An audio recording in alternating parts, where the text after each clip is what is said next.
సంవత్సరాల్లోని కూడా రాజకీయ అవసరాల గురించి, వాళ్ళ రాజకీయ ప్రయోజనాల గురించి పోలీసు వ్యవస్థని క్లియర్‌గా చెప్పాలంటే నిర్వీర్యం చేసేశారు అధ్యక్ష.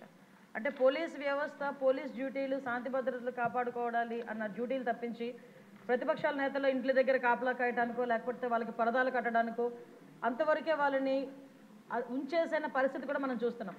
దానిలో భాగంగానే కనీసం పోలీసు వ్యవస్థకి ఏదైతే వాళ్ళకి పోలీసు బలోపేతానికి కానీ అదేవిధంగా వాళ్ళ వెల్ఫేర్ గురించి కానీ వాళ్ళకున్న చిన్న చిన్న ఇమ్యూనిటీస్ గురించి కూడా ఎక్కడ కూడా ఆలోచన చేయకుండా మొత్తం అంతా నిర్వీర్యం చేసిన పరిస్థితి వచ్చింది అధ్యక్ష. ఇప్పుడు ఇందాక మన ఎమ్మెల్యేగా అడిగారు అధ్యక్ష, ఈ వీఆర్లో ఉన్న వాళ్ళ పరిస్థితి గురించి. నిజంగా వీఆర్లో ఉన్న వాళ్ళ పరిస్థితి చూస్తాను అధ్యక్ష, ఒక్కొక్కసారి వాళ్ళకి 6 months వరకు వీఆర్లో ఉంటారు. తర్వాత 6 months తర్వాత వాళ్ళకి ఆ జీతభత్యాలు ఇవ్వాల్సిన అవసరం కూడా ఉంటుంది అధ్యక్ష. కాకపోతే ఈ రోజుకి కూడా లాస్ట్ 5 సంవత్సరాల పరిస్థితి ఎలా తీసుకున్నారంటే పోలీస్ డిపార్ట్మెంట్లో కొంతమంది అఫీషియల్స్ని వాళ్ళకి నచ్చకపోయినా క్యాస్ట్ బేస్ చేసుకొని వాళ్ళకి రాజకీయంగా వాళ్ళకి అనుకూలంగా ఉండరు అనుకున్నా, వాళ్ళకి వ్యతిరేకంగా ఒక పని చేసినా, వాళ్ళు చెప్పిన పని చేయకపోయినా కూడా వాళ్ళు చాలా క్లియర్గా వాళ్ళందరినీ తీసుకెళ్లి వీఆర్లో పెట్టడమే కాకుండా 2 సంవత్సరాలు 3 సంవత్సరాలు కూడా జీతభత్యాలు లేకుండా వాళ్ళ చేత పని చేయించుకున్న పరిస్థితి కూడా మా దృష్టికి వచ్చింది అధ్యక్ష. ఎట్టి పరిస్థితుల్లోనే అలాంటి వాటి మీద ఫర్మ్గా ఉంటాము. డెఫినెట్గా వాళ్ళకి జీతభత్యాలు ఇచ్చే పరిస్థితి కూడా ఇప్పుడు మేము తీసుకుని వస్తాం అధ్యక్ష. అదేవిధంగా వాళ్ళందరికీ కూడా ఇందాక సార్ అన్నారు కనీసం పిల్లలకి చదివించుకోవడానికి కానీ పెళ్లిళ్ళు చేసుకోవడానికి కానీ. సార్ ఇక్కడ ఒక విషయం చెప్పాలి, సుమారుగా గవర్నమెంట్ ఎంప్లాయీస్ తాలూకా జీపీఎఫ్ అంతా కూడా డైవర్ట్ చేసేసాడు లాస్ట్ 5 yearsలో. దానికి కోర్టుకి వెళితే టెక్నికల్గా ఏం చెప్పారంటే అన్ఎక్స్పెక్టెడ్గా వెళ్ళిపోయింది డబ్బులు, మాకు సంబంధం లేకుండా వెళ్ళిపోయిందని ఆన్సర్ కూడా గవర్నమెంట్ నుంచి కోర్టుకి వెళ్ళిన పరిస్థితి కూడా మనం చూస్తూ ఉంటే సిగ్గుపడాలి ఈరోజు. అంటే వాళ్ళు దాచుకున్న వాళ్ళ సొమ్ము కూడా వాళ్ళకి తిరిగి ఇవ్వడానికి కూడా లాస్ట్ గవర్నమెంట్ 5 సంవత్సరాలు కూడా జగన్మోహన్ రెడ్డికి మనసు రాలేదు అధ్యక్ష. ఈరోజు తిరిగి పోలీస్ వ్యవస్థల గురించి, విధానాల గురించి, రాజ్యాంగం గురించి ఆయన మాట్లాడుతుంటే కొంచెం మనందరం కూడా ఇబ్బంది పడాల్సిన అవసరం ఉంది అధ్యక్ష.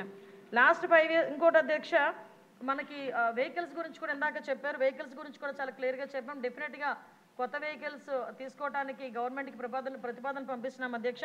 ప్రతి చోట కూడా వెహికల్స్ మీరు అన్నదైతే వాస్తవం అండి, వెహికల్స్ చాలా ఇబ్బందిగా ఉంది. అంటే స్క్రాప్కి వెళ్ళిపోయే వెహికల్స్ 15 yearsకి ఎట్టి పరిస్థితుల్లోనే స్క్రాప్కి ఇచ్చేయాలి.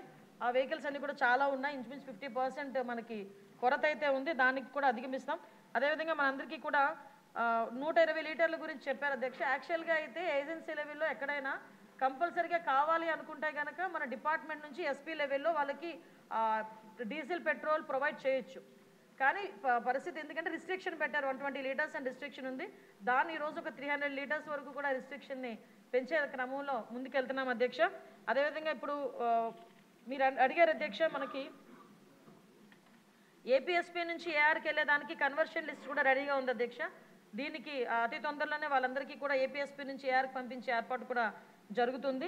ఒకటి మాత్రం క్లియర్ అధ్యక్ష, ఈరోజు ఏ శాంతి భద్రతలు అయితే వాళ్ళు మాట్లాడుతున్నారో, జగన్మోహన్ రెడ్డి వాళ్ళు మాట్లాడుతున్నారో, అంటే ప్రతిపక్ష నాయకుడు కాదు కాబట్టి అసెంబ్లీలో పులివెందుల ఎమ్మెల్యే గారు మాట్లాడితే ఆ ప్రికాషన్స్ తీసుకొని వచ్చి శాంతి భద్రతలకు మాట్లాడుతున్నారు. ఒక్కసారి బ్యాక్కి వెళ్ళాలి అధ్యక్ష.